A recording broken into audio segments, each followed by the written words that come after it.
Good morning to all students. Hope you all are doing very well. Students, इससे पहले हमने discuss किया था कार्बन एंड कंपाउंड में बेसिक डिस्कस कर लिया था। कार्बन क्या है, कार्बन की इलेक्ट्रॉनिक कॉन्फ़िगरेशंस क्या है, कार्बन की वैलेंसी क्या है, कार्बन कैसी शेप देता है, तो वो सब हमारा डिस्कस हो गया था। अब हम आगे की तरफ मूव ऑन करते हैं। अब कार्बन के बारे में आपको बॉन्डिंग पर्पस को लेके चलेंगे कि कार्बन बॉन्ड कैसे बनाता है, बॉन्ड का नेचर क्या होता है, तो उसको डिस्कस करने के लिए देखिए स्टूडेंट नेक्स्ट पार्ट की तरफ मूव ऑन कर रहे हैं। तो आज जो हमारा है, हमने डिस्कस किया था बच्चों, कार्बन का एटॉमिक नंबर था 6, है ना, और इसको लिखते कैसे थे हम, 2 and 4। अब आपको सबको पता है कि 4 इज द वैलेंसी, तो उसके लिए हमने एक वर्ड यूज किया था जो टेट्रा वैलेंसी, कि कार्बन की वैलेंसी कितनी होती है, 4। तो कार्बन जो है मैक्सिमम यहाँ पे मैं वर्ड लिख रही हूं बच्चों, carbon maximum 4 bonds, 4 bond carbon maximum बना सकता है। अब उसको जब अपने 4 बॉन्ड्स बनाने हैं तो आपको पता है कि मैंने उस दिन भी डिस्कस किया था कि हर एक का क्या होता है कि स्टेबल होना हर एक को पसंद है। तो हमारा ऑक्टेट रूल क्या कहता था कि हर एक के पास मैक्सिमम कितने इलेक्ट्रॉन होने चाहिए, 8, जिसकी वजह से वो क्या हो जाए, स्टेबल हो जाए। अब हमें पता है कार्बन के वैलेंस में तो 4 इलेक्ट्रॉन दिख रहे हैं, तो इट मींस इसको 4 की नीड है। या फिर बच्चों आप ये बोल सकते हो, जरूरी नहीं है हर किसी का ऑक्टेट कंप्लीट हो, क्योंकि 4 नंबर बहुत बड़ा नंबर है और कोई 4 इलेक्ट्रॉन कोई अदर एलिमेंट इसको दे दे वो भी पॉसिबल नहीं है। तो जब आप कार्बन के बारे में डिस्कस करते हो ना बच्चों, तो कार्बन को हम ये बोल देते हैं कि ये 4 इसको चाहिए अपना ऑक्टेट कंप्लीट करने के लिए। तो आप बताओ, अगर कोई दूसरा एलिमेंट इसको 4 दे जाए और जब भी कोई भी स्पीसीज गेन करती है ना इलेक्ट्रॉन को, तो ऑलवेज याद रखना उस पे कैसा चार्ज आता है, नेगेटिव। और जब भी कोई स्पीसीज इलेक्ट्रॉन को लूज करती है ना, तो ऑलवेज याद रखना उस पे कैसा चार्ज आता है, पॉजिटिव। अब आप ये बात ध्यान रखना, कार्बन के पास वैलेंस में 4 इलेक्ट्रॉन है, 4 इलेक्ट्रॉन्स प्रेजेंट है। अगर कोई अनदर एलिमेंट इसको 4 इलेक्ट्रॉन दे दे, ठीक है, 4 इलेक्ट्रॉन इसको दे दे, तो आपका क्या कहोगे कि इसके पास टोटल कितने हो जाएंगे, 8। अब आपको मैंने अभी बताया कि अगर इट 4 लेगा तो it means it carry 4 negative charge, है ना। अगर इसने 4 किसी से एक्सेप्ट किए हैं, गेन किए हैं, तो इट मींस उसके ऊपर कितना चार्ज आ जाएगा, 4 नेगेटिव। 2 पॉसिबिलिटीज होती है बच्चों, लूज करने की या गेन करने की। फर्स्ट पॉसिबिलिटी मैंने बता दी, अगर कोई इसको दे दे इट मींस ये गेन कर ले, तो इसके ऊपर कैसा चार्ज आएगा, 4 नेगेटिव। और अगर मैं ये बोलूं कि किसी ये अपने 4 इलेक्ट्रॉन लूज कर दे, कि इसको कहीं से मिल नहीं रहे, ये परेशान बैठा है कि मेरा ऑक्टेट तो पूरा हो नहीं रहा, मैं ऐसे करता हूँ 4 इलेक्ट्रॉन लूज कर देता हूँ, तो अगर ये लूज कर देगा तो इसके ऊपर कैसा चार्ज आ जाएगा, 4 पॉजिटिव। तो इट मींस 2 पॉसिबिलिटी है, कार्बन पे या तो +4 आ सकता है या -4। लेकिन बच्चों एक बात याद रखना, ये बात बहुत इंपॉर्टेंट है, ना तो कार्बन -4 में एग्जिस्ट कर पाता है, ना ही +4 में एग्जिस्ट कर पाता है। रीजन क्या है वो भी मैं आपको बताती हूँ, क्योंकि आप सबको पता है कि कोई इतना भी डोनेट नहीं करता कि अपने 4 इलेक्ट्रॉन इसको देके चला जाए, और ये इतना मतलब अच्छा भी नहीं है कि अपने 4 इलेक्ट्रॉन निकाल दे। तो बच्चों ऑलवेज याद रखना, ना तो कार्बन +4 में एग्जिस्ट करेगा, ना -4 में एग्जिस्ट करेगा।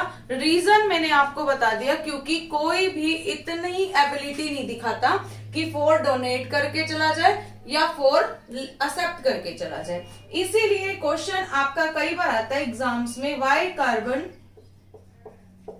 Not show +4 -4 oxidation state. आपसे क्वेश्चन ये पूछा जाएगा बच्चों, जो भी किसी भी स्पीसीज के ऊपर चार्ज आता है ना, उसको आप बोलते हो ऑक्सीडेशन स्टेट। तो कार्बन ना तो -4 ऑक्सीडेशन स्टेट दे सकता है, ना +4। तो आपके माइंड में क्वेश्चन आया होगा, तो अब ये क्या करेगा, ना तो दे रहा ना ले रहा। तो एक कंसेप्ट मोस्ट इंपॉर्टेंट है कार्बन के अंदर, दैट इज द शेयरिंग। तो ये इसके पास सबसे इंपॉर्टेंट चीज है बच्चों, ये क्या करता है, शेयरिंग करता है इलेक्ट्रॉन्स की विद अदर एलिमेंट्स। दूसरे एलिमेंट्स के साथ ये क्या कर लेता है, शेयरिंग कर लेता है। और शेयरिंग करने से क्या होगा कि इसका भी बेनिफिट हो जाएगा और दूसरे एलिमेंट का भी बेनिफिट हो जाएगा, क्योंकि इसका भी ऑक्टेट कंप्लीट और उसका भी ऑक्टेट कंप्लीट। तो इसीलिए याद रखना बच्चों, आपको अगर क्वेश्चन में मेंशन कर दिया जाए कि कार्बन क्या पूरी तरह से लूज करता है इलेक्ट्रॉन, तो आप बोलोगे नो। क्या वो पूरी तरह से एक्सेप्ट करता है, तो आप बोलोगे नो।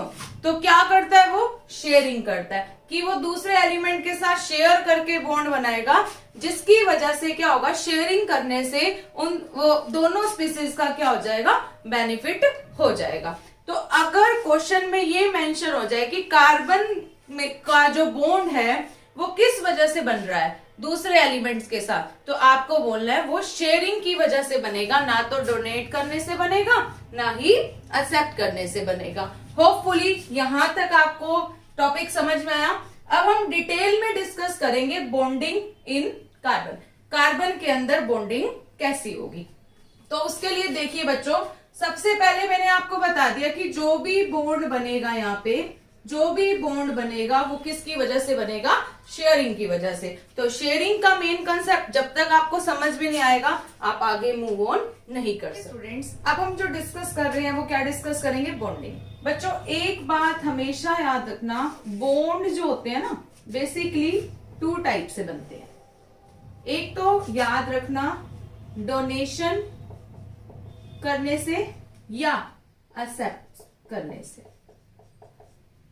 ठीक है, देना और लेना। अगर किसी 2 एलिमेंट्स में डोनेशन और एक्सेप्टेंस का कंसेप्ट होगा ना, तो एक वहां पे बॉन्ड बनते हैं और दूसरा मैंने आपको बता दिया किसकी वजह से भी बॉन्ड बनते हैं, आपके शेयरिंग की वजह से। ठीक है बच्चों, अब देखो, अगर आपसे पूछ लिया जाए कि अगर one element A and another element B, element A electron donate कर रहा है, ठीक है, और एलिमेंट बी इलेक्ट्रॉन को क्या कर रहा है, एक्सेप्ट कर रहा है। तो मैंने अभी आपको बताया था जो भी स्पीसीज डोनेट करती है उसके ऊपर क्या आता है, पॉजिटिव चार्ज। मान लो इसने 1 इलेक्ट्रॉन डोनेट किया बी को, तो 1 डोनेट किया तो 1 पॉजिटिव चार्ज आ जाएगा।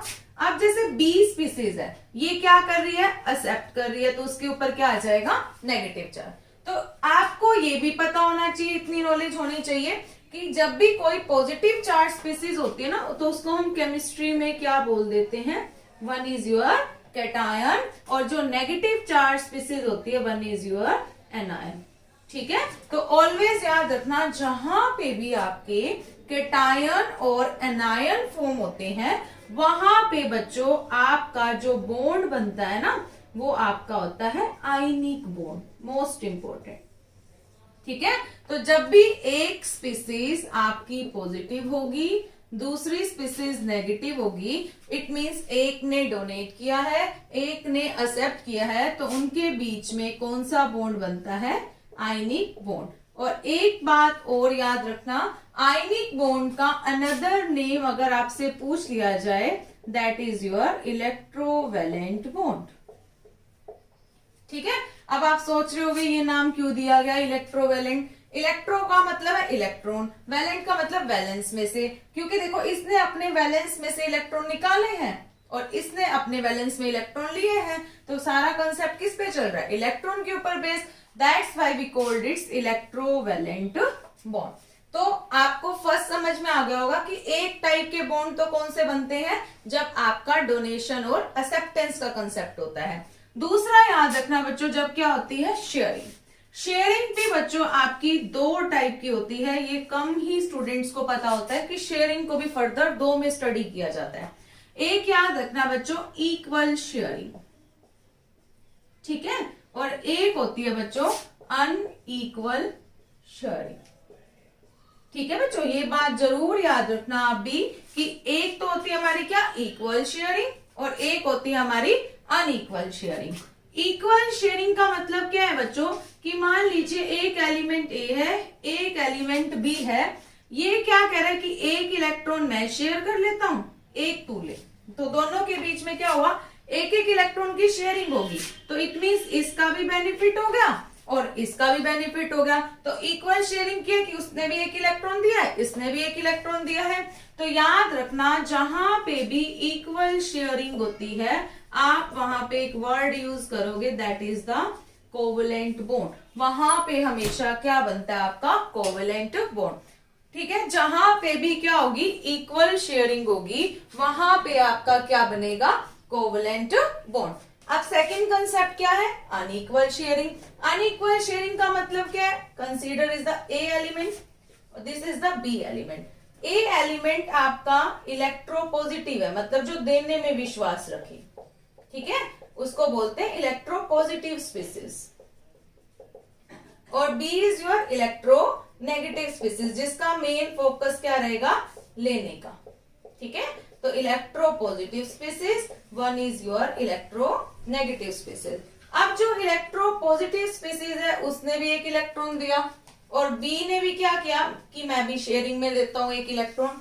अब आप सोच रहे होगे यहाँ तो इक्वल शेयरिंग हुई, लेकिन बच्चों याद रखना जहां पे भी एक पॉजिटिव और नेगेटिव आ जाता है ना, तो हमेशा नेगेटिव वाला क्या करता है ओवर स्मार्टनेस दिखाएगा और दोनों इलेक्ट्रॉन को क्या कर लेगा अपनी तरफ खींच लेगा। देखो ये तो इक्वल में, लेकिन क्या कर दिया बी ने ओवर स्मार्टनेस दिखा के दोनों इलेक्ट्रॉन को अपनी तरफ क्या कर लिया अट्रैक्ट कर लिया। तो ये किसकी तरफ चले गए दोनों इलेक्ट्रॉन बी की तरफ। तो एक बात याद रखना बच्चों, जब अनइक्वल शेयरिंग होती है ना तो वहां पे आपका जो बॉन्ड बनता है ना that is the dative bond. ठीक है, मोस्ट इंपॉर्टेंट, और इसका अनदर नेम है बच्चों कोऑर्डिनेट बॉन्ड। ठीक है, तो एक बार देखिएगा ए और बी के बीच में कैसा बॉन्ड बना है बच्चों। देखो इसको एरो से रिप्रेजेंट किया जाता है। एरो का जो हेड होगा ना वो हमेशा उस तरफ होगा जिस तरफ आपके इलेक्ट्रॉन ट्रांसफर हुए हैं, और टेल किसकी तरफ होगी जहां से इलेक्ट्रॉन ट्रांसफर हुए हैं। तो इट मींस देखो बच्चों ए और बी के बीच में जो बॉन्ड बना है ना वो आपका कौन सा बॉन्ड बना है कोऑर्डिनेट बॉन्ड। और इसका अनदर नेम मैं आपको बता चुकी हूं that is the dative bond. तो अब आप ध्यान से सुनिएगा, मैंने आपको 3 टाइप के बॉन्ड बता दिए, वन इज आयनिक, कोवलेंट और कोऑर्डिनेट। अब आपको माइंड में आ जाना चाहिए कि कार्बन के बारे में फोकस है, तो कार्बन के वैलेंस में तो 4 इलेक्ट्रॉन है, तो कार्बन हमेशा याद रखना बच्चों आपका हम इक्वल शेयरिंग में पार्टिसिपेट करता है, और इक्वल शेयरिंग में पार्टिसिपेट करेगा तो ना तो वो आयनिक बॉन्ड बनाएगा ना कोऑर्डिनेट बॉन्ड बनाएगा, वो हमेशा कौन सा बॉन्ड बनाएगा कोवलेंट बॉन्ड। तो यहां से आज आपको एक कंसेप्ट समझ में आ गया होगा कि कार्बन हमेशा कौन सा बॉन्ड बनाता है कोवलेंट बॉन्ड। कल मैं आपको लेवी-स्ट्रोस स्ट्रक्चर कराऊंगी, मोस्ट इंपॉर्टेंट टॉपिक है स्टूडेंट आपका, वो ध्यान से देखना उस वीडियो को भी। इवन इसका जो फर्स्ट पार्ट है वो मैं डिस्क्रिप्शन में डाल दूंगी। अगर आपको वीडियो पसंद आई हो तो लाइक करना, शेयर करना, कमेंट करना और मेरे चैनल को सब्सक्राइब कर लेना बच्चों। और इवन आपका कोई भी डाउट है तो आप कमेंट बॉक्स में ड्रॉप कर देना, मैं आपके सारे डाउट्स क्लियर करूंगी। Thank you so much.